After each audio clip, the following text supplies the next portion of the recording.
PMI Bulgaria. It's Kimberly Wiefling from Silicon Valley. Thank you so much for inviting me there, November 2019. I just looked at the pictures from my trip there. It was an incredible experience, and I'm today wishing you happy 10-year anniversary. So let's celebrate. Let's have some fun. Let's get some feathers. Let's put on a magic hat, and let's give a whole thumbs up, people. Thumbs up, and let's keep listening to each other, listening and finding hope and possibilities everywhere. Let's keep hope alive for a future for planet Earth. Remember the chicken. He says hi too. And anything is possible. Look, this seemed impossible. It's incredible. Okay, I'm just being a little silly here, but I just want you to know I'm so happy to be connected with my PMI Bulgaria friends. When you come to Silicon Valley, you come to our home and visit us and keep hope alive. What do leaders do? They keep asking what's possible, what seems impossible, and how to make the impossible possible. Keep hope alive, people of planet Earth. Woohoo! I'm here for you. You need anything? Please contact me, Kimberly@Wiefling.com. Write me, call me, WhatsApp, Line, WeChat, anything you want. I'm looking forward to staying connected. Happy anniversary. Bye-bye now.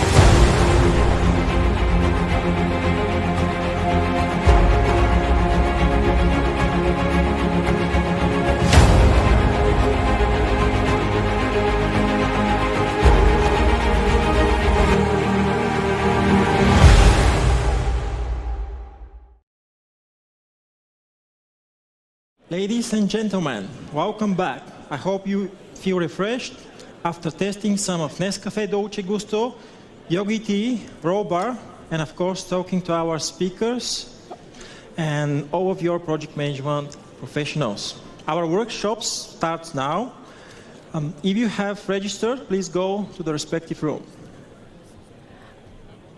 Our next speaker helps people achieve what seems impossible, but is merely difficult.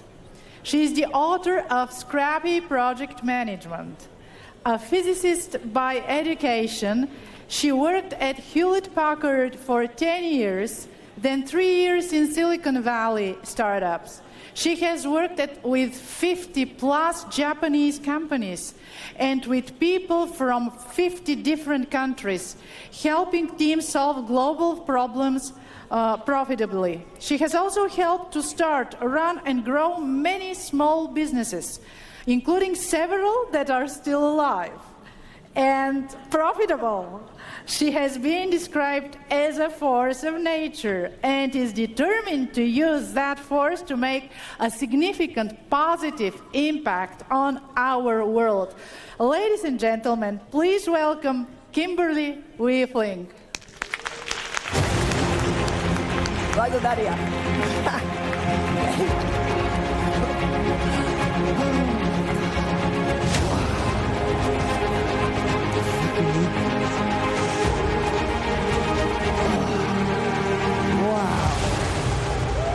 Thank you so much. I'm so honored to be here. And the video you showed at the beginning was so inspiring. I started to cry. So now I would like you to help me do a little brain opening exercise. That's what we call it in Silicon Valley. We don't call it touchy-feely stuff.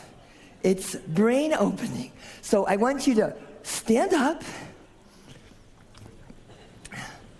And we'll just do this for 30 seconds. You're going to point at things and call them something different, something that they're not. Okay, that's an innovation exercise right from Silicon Valley. For example, tomato, golden retriever, a bathroom. Okay, just try. Point at things and call it something different. Just 30 seconds and let your brain expand. Okay, turtleneck sweater, screwdriver, a can of beans, bobcat, palm tree, an island in the ocean, a Java programmer, okay, a glass of whiskey. Glass of whiskey. Okay. All right. Okay. So your brain is open? Was it a little bit difficult? Raise your hand, a little difficult. Good. My job is to make you feel strange and uncomfortable. But you can sit down for now. Why strange and uncomfortable? Because my crazy dream is that in this short 28 minutes and 27 more seconds, we are going to all change for the better. And you know how change feels? Anybody just please cross your arms with me? Yeah, put down your cell phones and stop texting each other. Okay, cross your arms, look down, cross them the other way. Some of you can't even do that, right? It's difficult. Who cannot even do that? All right, that's change, all right? And how does it feel? Anyone feel uncomfortable? Woohoo! When you feel uncomfortable, please feel free to shout out, woohoo, I'm changing. Oh yeah. Okay, it's optional, but it's kind of like a bonus for me. Okay. Hey, believe me, the Japanese do it, you can do it. Oh my gosh, at least your faces show when you're delighted. When I first was working in Japan, I would look at their faces and they were like this. We really enjoy your workshop, Kimberly. I said, tell your face. Okay. All right, so let's go through and see. So what is happening on planet Earth? Over 80% of global business teams in a survey done by MIT professors failed to achieve their goals. Actually, 82%. Please put the slides up behind me because people are going to want to see this. If you ask the teams, were you successful? 82% said we failed to achieve our own goals. And a third just said, nah, our team is unsuccessful. A third? Really? Let's go deeper into that. Okay, why? Number one reason, they failed to build trusting relationships. How hard is it to build trusting relationships? Oh, let me just demonstrate that to you. So I want you to partner with someone sitting close to you, and you're going to tell your life story in 60 seconds, starting at birth. Okay, me, I was born in Pittsburgh. My father was a welder. My brothers were welders, blue-collar workers. If I was a boy, I would have been a welder, but instead I was a girl, so I went into the military. I learned to shoot a gun. I'm a really good shot, but I never killed anybody, all right? And I became a physicist. Oh, why? I don't know. My family still doesn't understand why. Then I joined Hewlett-Packard, 10 years, 7 different jobs, engineering leadership, product development, program management for mass spectrometers, hardware, software, firmware. Never saw one failure for technical reasons. It was always the touchy-feely crap, the human skills. So just with your partner, and you have to be creative, find a partner, 60 seconds starting at birth, tell your life story, and I will ring the chime when it's time to switch to the next person. Go ahead, are you ready? If you don't find a partner, just catch up on email. I know you are anyhow.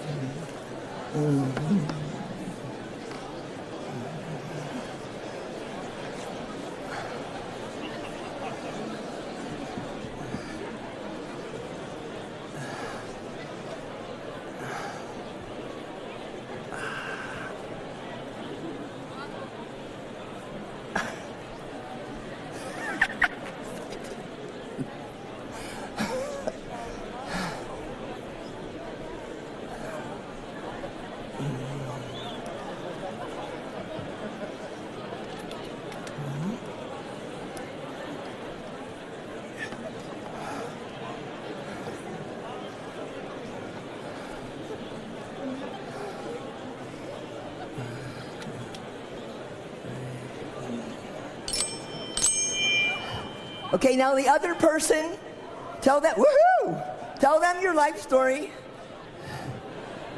Did you already tell your life stories? Come Come on, your life is more interesting than that. Make up something. Doesn't all have to be true. Okay.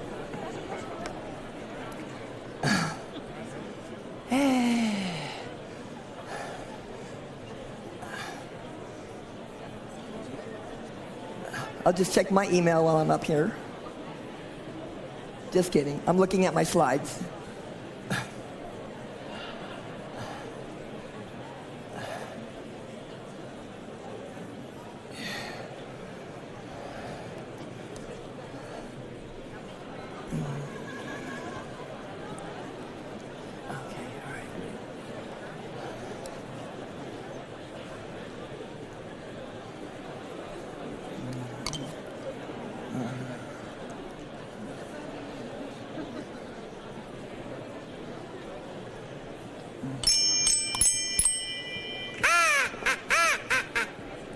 Sorry, I come from a hunting family. Okay. So, you got to learn a little bit about another human being. If you heard something that you have in common with the other person, if there was something in common that you and the other person shared, please raise your hand. Oh, look at that. Just 2 or 3 minutes. And we find out we have something in common. Now, please raise your hand if you routinely do this in your project teams to help people get to know each other as human beings. Oh, okay, not so much. Okay, but some, but more than in the Silicon Valley, trust me. Oh, the technical arrogance, stunning. So this is the first step in building trusting relationships. Just get to know each other. And when I have the courage to suggest such things to my more technical colleagues, they say, Kimberly, we have real work to do. Oh yeah, I know. Hey, I'm a physicist. If technology could solve it, I'd be all over it. Unfortunately, we have human skills issues. And please don't call it soft skills. I want to wipe that out globally. Let's call them human skills. Soft stuff is the hard stuff. So building trusting relationships is killing so many teams and productivity. What's next, do you think? What other reasons do teams fail? Shout it out. Cultural differences, that's part of it, and it relates to this one, which is communication. Now, I thought the communication would be cultural and language. Turns out, it's also even people who all speak the same language fail to have problem-solving and decision-making practices. Now, number 3, the goals of the individuals and teams are not aligned. Did you hear Oliver talk about this in his keynote presentation? How we have to have the mission success first. That's a goal alignment, a priority alignment issue. But so often, people are like, hey, my side of the boat's not leaking. Oh, really? But, you know, you have the first-class cabin on a sinking ship. And then finally, the goals and the vision are not clear. Now, this must sound horrifying to you as project leaders. Now, let's just look at those all 4 together. Whose job is it to make sure that teams build trusting relationships, communicate effectively across barriers and boundaries of every kind, have clear shared goals and aligned priorities? Whose job?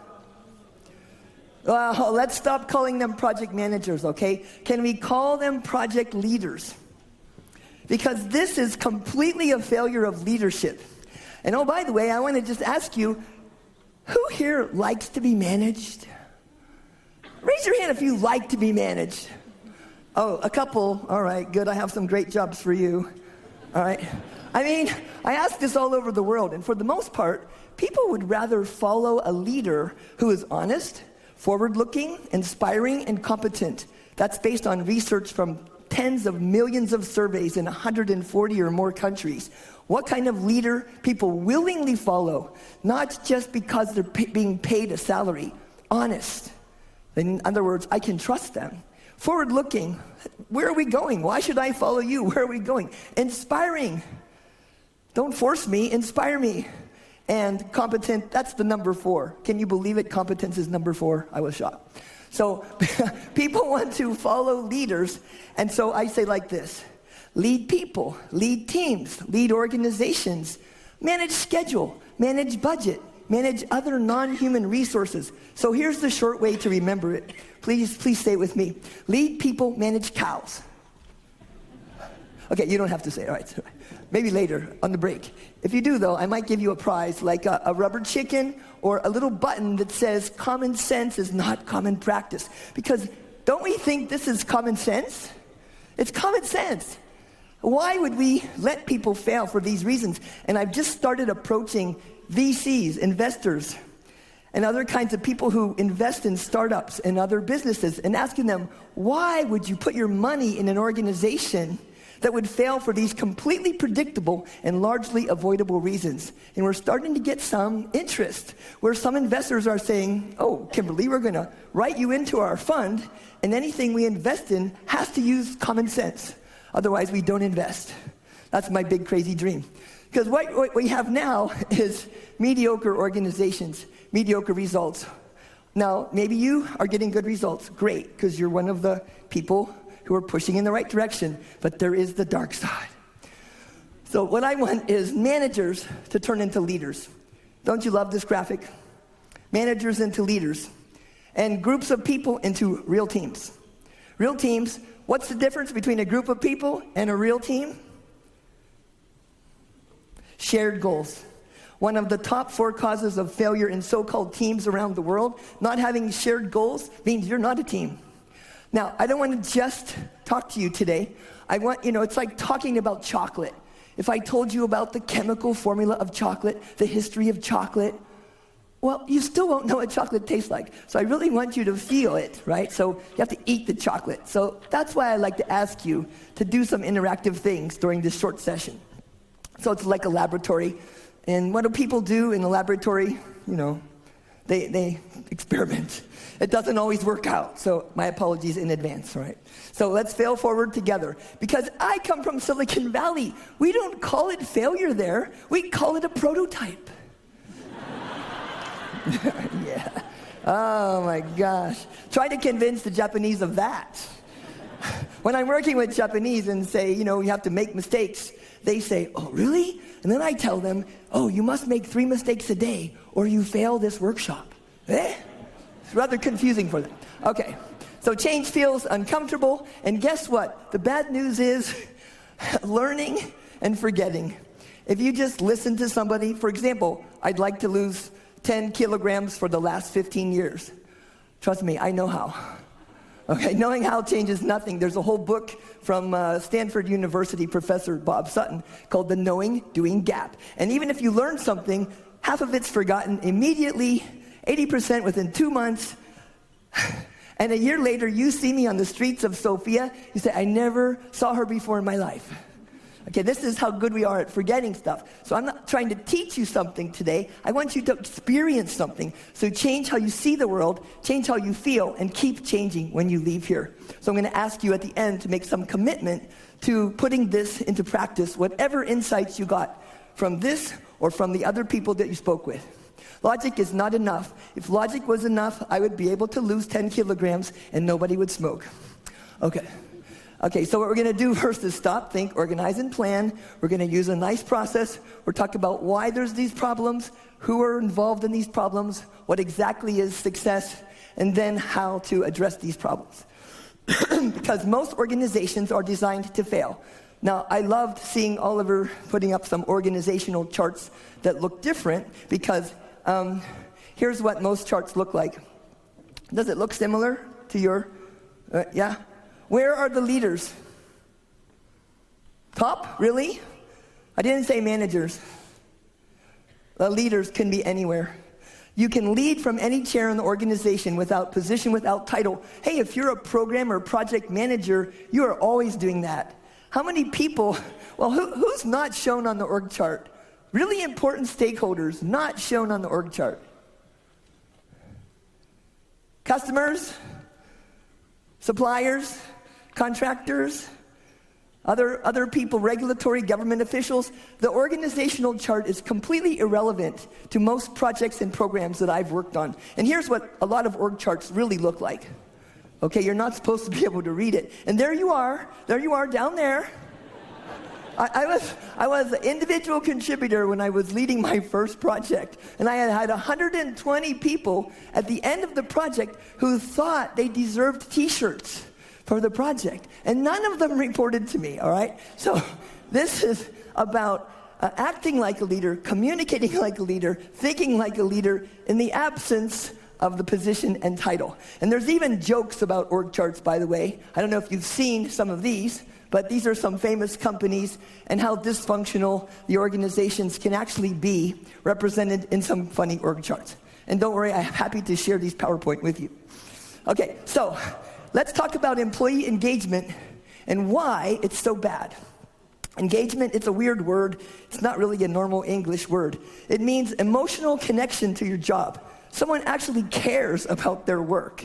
They actually will go the extra mile, go the extra kilometer, and I don't want to have the Mars thing happen again, and put in extra effort to get the job done and to get mission success. Now, there's 3 kinds of employees. One is engaged. They come to work, they see a piece of paper laying on the floor, they pick it up, put it in the trash. There's non-engaged. They see a piece of paper, just walk right by it. Then, the actively disengaged, they are throwing the paper on the floor. That's a simple way to remember about engagement. So there's a couple of books. Anyone seen either of these books? Oh my gosh.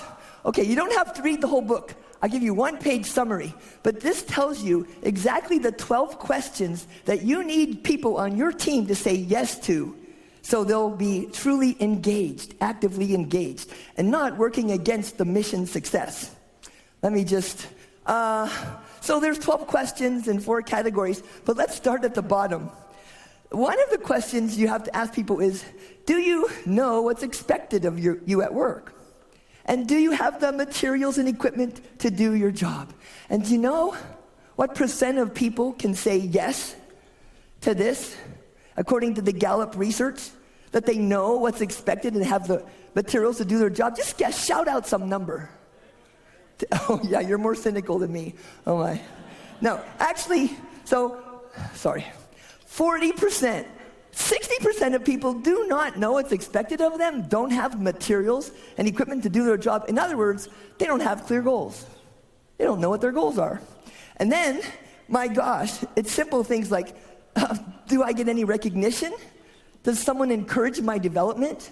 Or does the purpose of my company or my project make me feel like it matters? Do I even have people at work who are committed to doing the right thing? Can I learn? Can I grow? Is this rocket science? I mean, this doesn't even require money a lot of times. It's mostly free. And there's some just summary here that engaged employees have clear goals as clear as sunlight. All right, and they feel important, they feel competent, they feel supported, they feel appreciated. And it's quite a different thing, supported versus appreciated. And there's even recognition versus appreciation. And this is something we, as project leaders, have an opportunity to create a pocket of excellence in a sea of dysfunctionality and disengaged employees. And let me just show you how bad it is.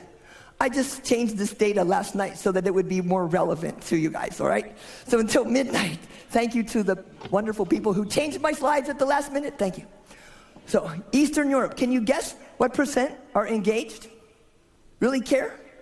10, I'm hearing 10. No, it's not so bad, 15%. And only 16% actively working against their own companies. Now, do you think Western Europe? Yeah, Western Europe is actually worse. Isn't that kind of a surprise and a delight? And why would Western Europe be worse? I'm still puzzling over that. How about Greece?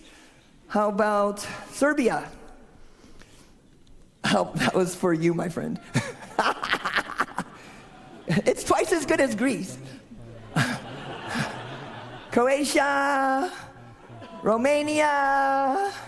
I mean, you know what this means? 80 to 90% of people are actively disengaged or not engaged in their work. Can you imagine the cost of this? What other countries? Oh, let's see. Turkey, okay. So where are the success stories here with employee engagement? Well, the best in the world. 30%, 33%. The best in the world. Are you kidding me? Who's happy with this as the best in the world? Boo, you can beat them easily. 33%, meaning 2/3 of people come to work just to get money so they can pay for their house, their kids' education, and whatever other things they do to forget about the jobs they don't like.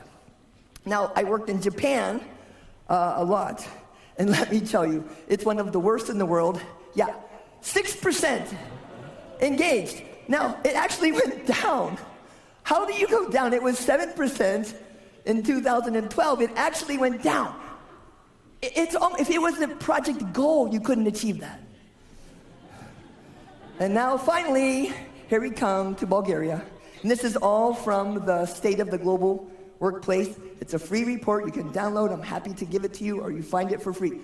Okay, Bulgaria? 18%. Yay. Yeah, give yourself a hand. Yay. Yes. Way better than the average Eastern Europe and Western Europe and a lot of other countries. So you might want to ask yourself, why? What causes disengagement, all right? Number one cause. It was just recently published in a book from Gallup talking about the cause. Can you guess the number one cause of low employee engagement all over the world? Yeah, well, you can guess it's leadership, right? And to be more specific, it's the manager, the direct manager. In Japan, it's the command and control style of the old generation with the younger people saying, what? But for us, we are a project leader, program leader. We have an opportunity to shift this because most managers are managing. They're not leading. And it's causing a huge epidemic of disengaged employees. And who cares? Who cares? That's why they call it work, my dad used to say, because it's miserable. No, you actually make less money, all right? So let's see. Manager behavior, some stats I found a while back, 10% of managers are acting to do the most important work. So why doesn't every manager have clear goals and lead their team as if the project they're working on depends on it? Like the project being the survival of their business. 10%? What are the other 90% doing? Any guesses? Now, with teams all over the world failing because of lack of trust, communication sucks, goals aren't clear, priorities aren't aligned, what are managers doing first thing Monday morning? Yeah. Checking email. Oh, you know it's true. I want you to think about me next Monday morning. When you go into work, or when you go into your whatever you do Monday morning, first thing, please don't check email. What might a great leader do? Just talk for 30 seconds with your group around you. What might a great project leader do before checking email, knowing the causes of failure in teams? Just 30 seconds. Go ahead, talk to your neighbors. 30 seconds. If you can't think of anything, that's a problem. Oh, checking email. All right. Okay.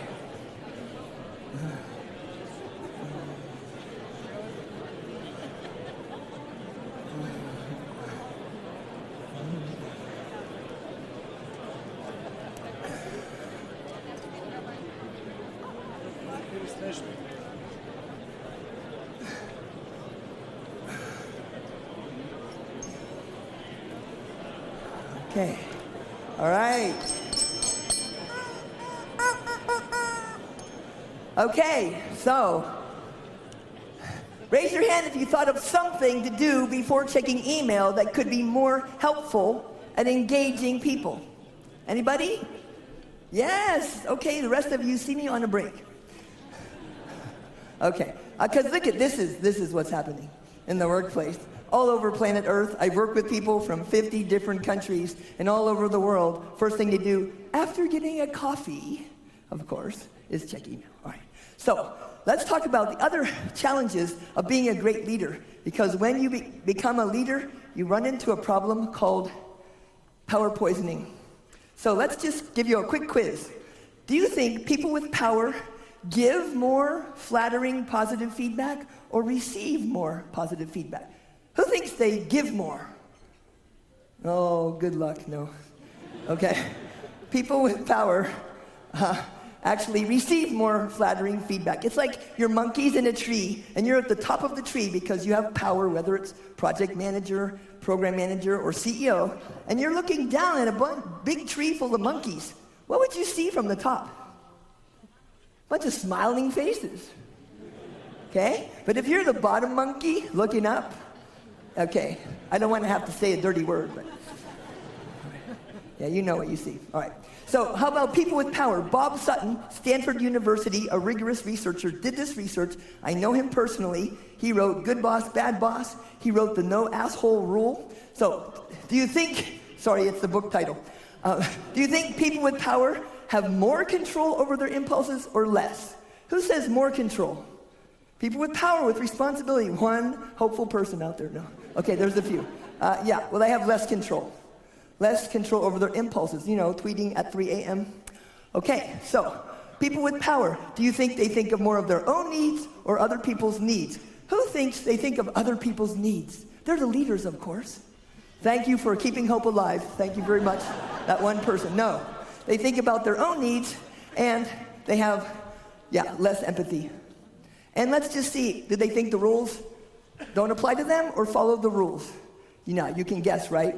They think the rules don't apply to them. So here we have people who get into positions of power, whether it be position, title, or anything else, that they receive more positive feedback, they have less control over their impulses, they think of their own needs more than others, have lower empathy, and think the rules don't apply to them. Now, how engaged do you think their people would be with them? Not very. Right on. So this is the challenge. And then Bob Sutton, professor at Stanford, asked, do we just promote these jerks, or does power change people? What do you think? Yeah, power changes people. So be careful, because when you ascend to positions of high position or high title, power changes you. That's why I'm a big fan of holacracy, or getting rid of structure and hierarchy. Okay, I can take structure, but not hierarchy. Hierarchy is the root of all evil. Okay, so that's just it. He calls it power poisoning. There's lots of information online about it. And there's books about it. I mean, I didn't even know this was a word in English. It's not actually a real word in English. And by the way, you don't need to read these books. You just purchase the book and place it on your desk facing out, where your boss can see it. Get the message clearly communicated. Yes. So let's stop, think, organize, and plan. Why do we need to engage people? And what makes it a great place to work? We need to build trusting relationships. We need to get to know each other as human beings. We need to create a workplace that doesn't suck your will to live. And the 5 dysfunctions of a team, has anybody read Patrick's book, The 5 Dysfunctions of a Team? Who was surprised there's only 5 dysfunctions? Yeah, I was surprised, all right. So best workplaces, engaged people have double the average. The best workplaces in Gallup survey has 63% engaged. Can you imagine the competitive advantage they enjoy? The more money they make, the higher their stock prices. I'm dreaming of a day as jobs become more plentiful and worker shortage is coming. As the worker shortage hits, companies that suck your will to live, companies that are dysfunctional and disengaged people will be starved of talent and investment. That's my big crazy dream for the future. Now, some people say, hey, my goal is too big and too crazy, try to kill my dream, but it's coming. The Stanford Population Research Institute is predicting something like a 10 to 15, 20% worker shortage in some countries, including Germany and Japan, and in the US 2 or 3%. So when that happens, companies will go out of business because they can't attract the people they need to be successful. So let's make impossible possible together. You, as project leaders, create a pocket of excellence that creates an engaging environment that contributes massively to your company or your organization's success. Thank you.